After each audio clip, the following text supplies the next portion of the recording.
Le guet qui faisait la ronde par la ville me trouva, et ils me frappèrent et me blessèrent. Cantique des Cantiques 5-7. Elle n'a point demandé au veilleur, cette fois-ci, de l'aider dans sa recherche. Elle sait qu'elle est entre les mains de Dieu et qu'elle doit attendre ses révélations. Personne ne peut l'aider. Un très petit nombre de chrétiens pourraient la comprendre, si seulement elle pouvait s'isoler dans sa détresse. Mais elle ne le peut pas. Elle doit aller et venir parmi les autres comme d'habitude. C'est ainsi qu'elle fut trouvée par les veilleurs. Garde fidèles pour faire souvenir de l'Éternel et qui, peut-être, souhaitent ardemment s'acquitter de leur tâche. Avertir les méchants qu'ils fuient le jugement à venir et les justes afin qu'ils ne pêchent point. Ésaïe 62:6, Ézéchiel 3:21. Les voici autour de cette âme accablée. Assurément, c'est bien le moment d'exercer leur ministère. Qu'est-ce qui peut bien se passer? Quelle est son épreuve? Cette âme n'avait-elle pas été transfigurée et manifestement bénie par Dieu? Et comme les amis de Job, ils se réunirent pour la consoler. Mais bien que le but soit bon, il la blesse davantage. Il raconte la douleur de ceux que tu as blessés. Psaume 69:26. J'ai attendu de la compassion, mais il n'y en a point, des consolateurs, mais je n'en trouve pas. Psaume 19:20. Les ténèbres où se meut son esprit semblent l'exposer à tous les coups, le fer pénètre en son âme. D'autres veilleurs surviennent et l'environnent, les légions d'esprits mauvais dans les lieux célestes. C'est l'heure et la puissance des ténèbres, le mauvais jour, l'heure d'un épouvantable assaut satanique, puisque celui qui est lumière et sa lumière se cache.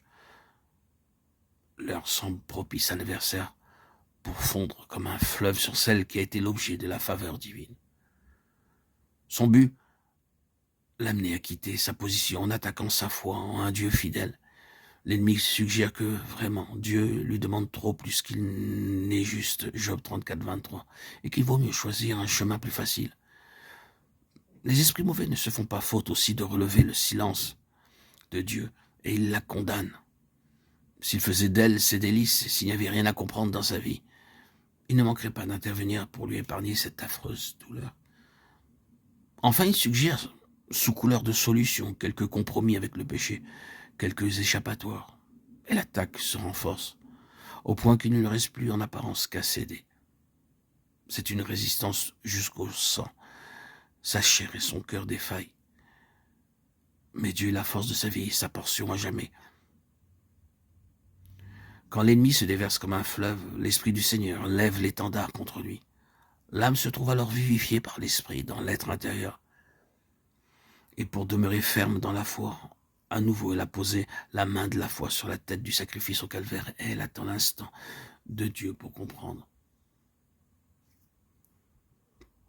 Lorsque le Seigneur apprend que Lazare est malade, il n'accourt pas aussitôt, il attend de pouvoir dire « Lazare est mort ». Et il ajoute « Mais je m'en vais l'éveiller ».